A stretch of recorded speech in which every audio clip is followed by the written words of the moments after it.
हाय लोगोफोर फिन आंनि चेनेलाव नोंथांमोनखौ बरायफिनबाय नै जों दिनै जोंनि बे माहारा गामियाव खैराबारि दखरा आनसलिकनि 43थि बोसोरारि जितु आबसुनि मिटिं बे मिटिंखौ जोंनि गामियाव खुंदों बे आसारि फोथार होननानै बुङो बे आसारि फोथाराव जोङो जिखिनि आलासि फैदों जिखिनि हागोन आं बेखौ नोंथांमोननि सिगाङाव देखायलांना आखायाव लागोन नोंथांमोना नायलांबाय था जिखिनि हाबाफारि दङ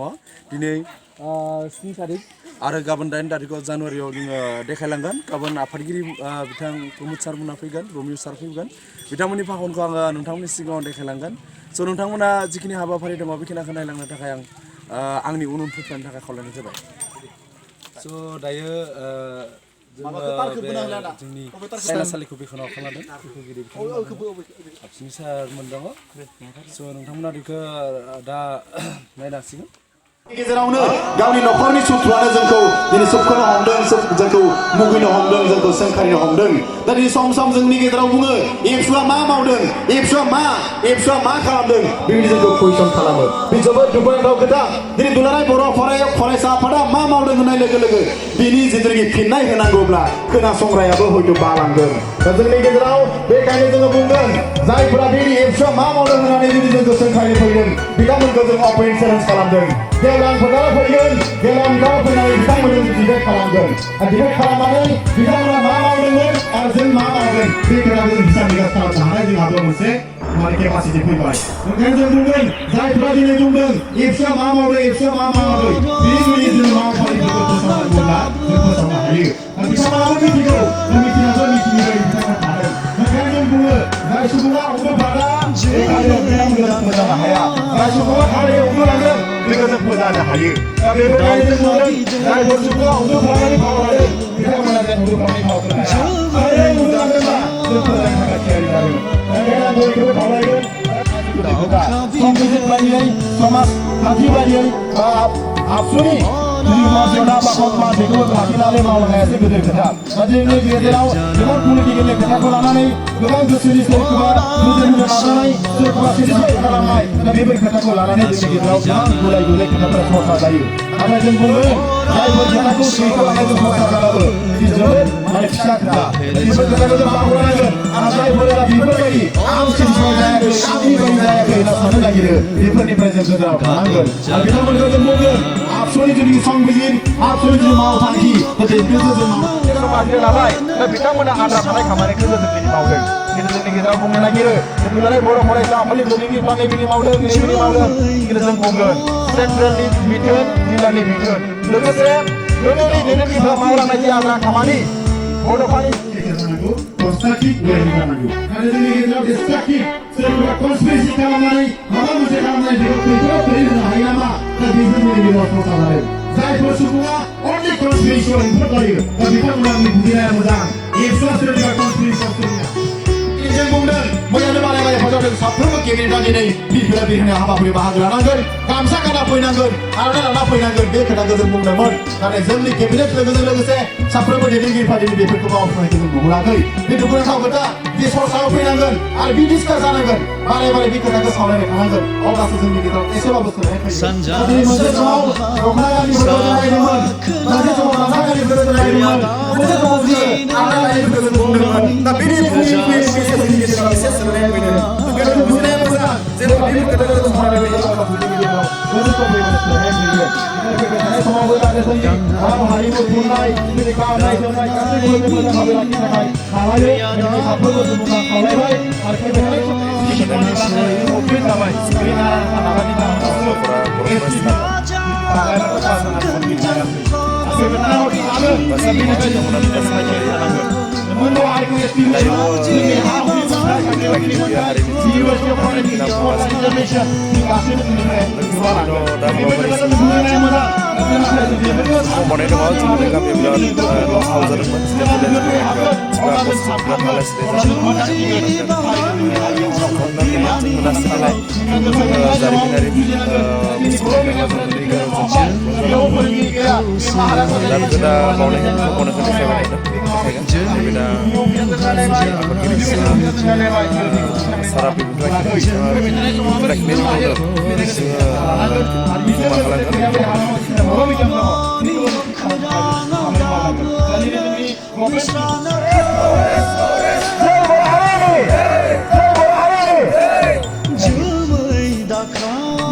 समाव आरो बिथांखौ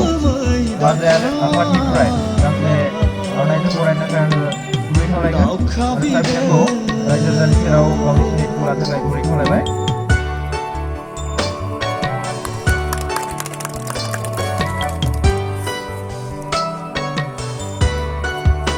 साबायखर थाबाय बे समाव सार बिथांखौ आलारि बाथिखौ सावजेननो थाखाय गुरै खावलायबाय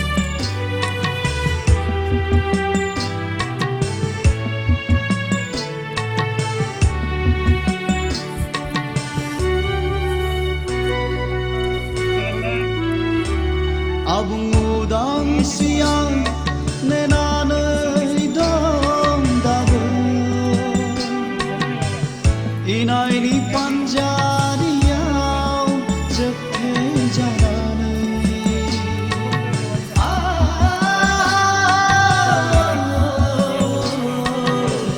हारिनि एना एनियाव थगायजानाय मोननांगौ गंसे रायजोआव सनापुरिमोन बर' हारिनि बयनिबो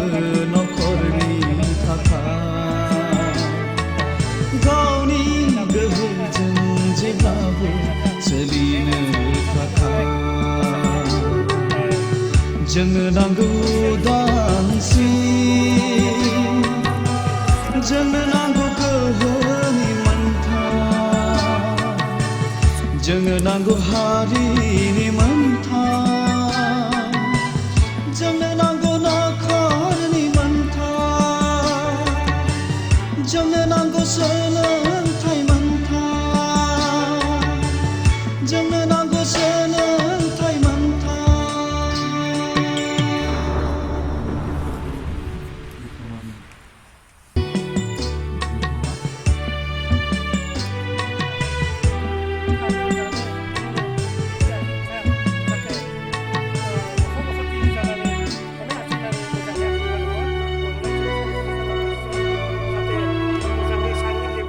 सानजा सोनाबहा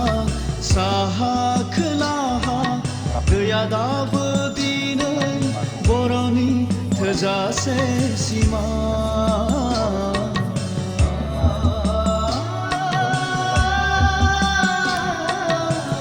गांनाय उखैनाय गाबनाय मिनिनाय गैया दाबो दिनै बर'आ नासयनो हानाय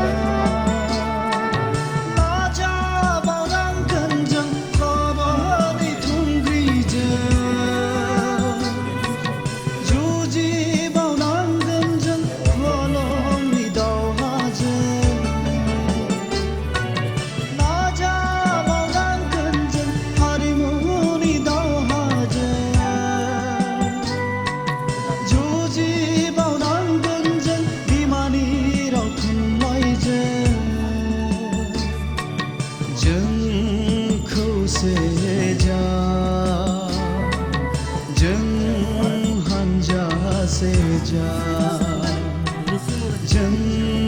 नखर सेखा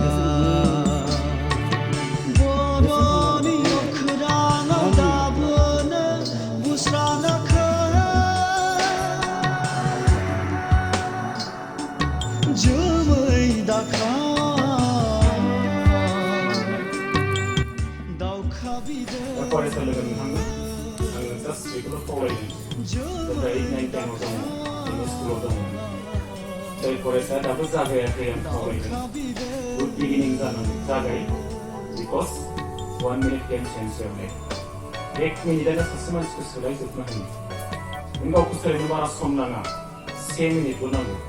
आरो बे 1 मिनिटखौ नों मोजां बाहाय आं बेखौ खावलायदों 2 नम्बर खोथा we cannot sense the past but we can sense the future by entering the present जोङो थांनाय समखौ मालाबाबो सोलायनो हाया बे फैगौ समखौ सोलायनो हायो दा फैगौ समखौ सोलायनांगौ जायोबा you have to do something today and right now दानो माबा मोनसे मावथारनांगोन दिनैनि माबा मोनसे मावनांगोन होमबासो चेन्ज जागोन खिन्थु मैयाखौ लानानै टेनसन लानानै लाब गैया नों क्लास 10 नि स्टुडेन्ट दिनै नाइनाव माबादिमोन बिदा बुंनायफ्रा सानना लानो नाइना जाबाय गान सेक्टर नोङो दिनै हायार सेकेन्डारि स्टुडेन्ट फार्स्ट इयाराव माबायदि स्टुडेन्टमोन ना साननानै लाब गैयानो बे गान सेक्टर नोङो दा हायार सेकेन्डारि सेकेन्ड इयारखौ माबादि मोजां रिजाल्ट खालामनानै बेखौसो माथा मारिबाय थानो होमबा नोंहा साक्सेस फैगोन थांनाय समखौ नों मालाबाबो साननानै टाइमखौ बरबाद खालामनो नाङा आं बेखौ खावलायनो दुइ नम्बर बाथ्रा सिनसियार डेडिकेसन खस्थ' खालामदों नो पेइन नो गेइन नोंनि न'आव मा दं मा गैया मा मोनदों मा मोनाखै बेखौ बारा हिसाब खालामसोनो नाङा आरो मानसिफ्रा माला गाव उन्दै जायो माला गाव गुबुननिख्रुइ लोरबां जायो माला गाव गुबुननिख्रुइ सिङाव फैयो बेयो जाबाय जों कम्पेयार खालामो तुलना खालामो जों रिजायो जों मालायनि रिजायनायखौ दरकार गैया बबेबा 220 पालसार दङ आंहा गैया गाहाय फंबाया नोंहा जे साइकेल गंसे दं हिर' साइकेल बेहाथ' गैयाना दं नामा नोंहा 220 पालसार थानो हागौ बेखौनो बुंनो हायो नोंहा बाइक दं बेखौनो साइकेल गैयाना नोंहा होमबा आं जायगायाव गोजौआव दं दा बे पजिसनखौ नों लानो हायोबा बेजों अनेक खामानि मावनो हागोन गामिखौ समायना गामिखौ सावजोबलांबाय अनेक लोगोफोर सावजोबलांबाय जोंनि बे हालामाव 10 जन मानसिया थैनानै थांबाय मुंख्लं जाबाय बड'लेण्डनि बे हालामाव सोर बुजिगोन सोरनिबा बिरजोंलानि गेजेराव दंमोन खालां बसुमतारी केस बसुमतारी बिथांमोना जोंनि थाग्रा हराव जोंनि गासिबो जोंखौ मोजांलांबाय आरो हाबा नै जों बे खेथिखौ होखारनो थाखाय जों बयबो बड'लेण्डखौ लानाय जोंहा आवगायलां फै लोगोफोर फै उदांस्रिनि दावहा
नोंसोरनि सिरायनो गुरिया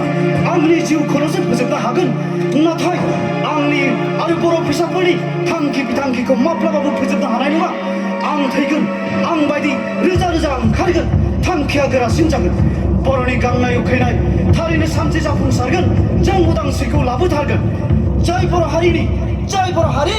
जय उदांस्रिनि सोमावसारनायनि दावहायाव गोबां मुंख्लं जालांबाय बर' फरायसा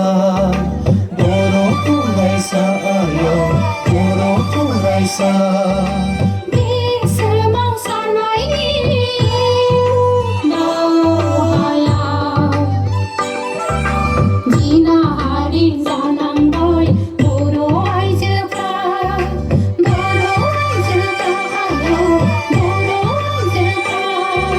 गोबां दुखुनि दावदा जानांबाय बिमा बिफाफ्रा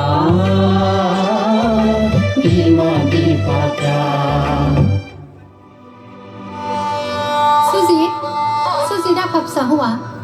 दाबसे फैदो आफा आइ होनना आंखौ खेबसे नेना दं आं नोंनि बाहाग ओंखाम थोरसिखौ लाना माब्ला जाफैगोन आफा ओंखामासो सुगमा लांबाय नै जोनोमगिरि अनसुलि बिमा खोनादों आं नोंनि गाबज्रिनायखौ नुहुरगासिनो दं दाबो नोंनि आखाइनि ओंखाम थोरसिखौ दुखु दाजा आयै गोबाव सम गैला बड'लेण्ड मोनब्लानो जाहैसिगोन आं नोंनि आखाइनि गोथाव ओंखामखौ आयै आइ हेलेना आइ गायदे नोंसोर गाम्बारि बिरगोस्रि महरै जोनोम लाफैफिनदो जोंनि न'खर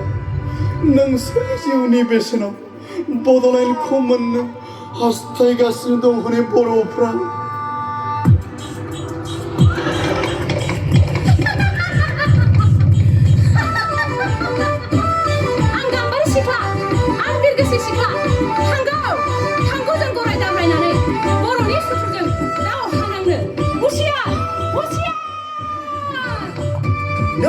जोहोलाव दैमालु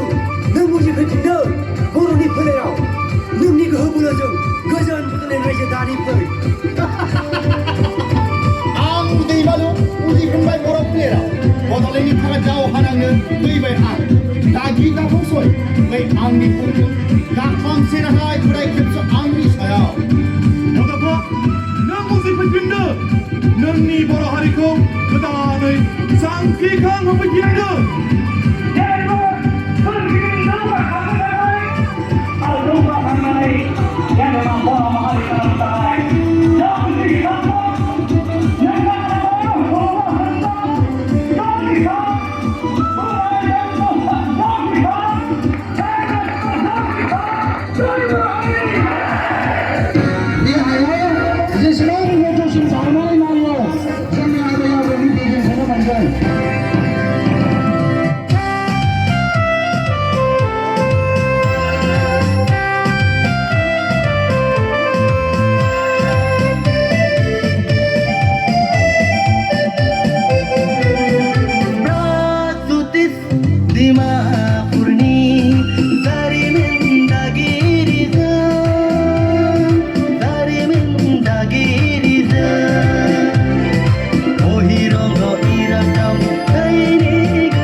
Come on,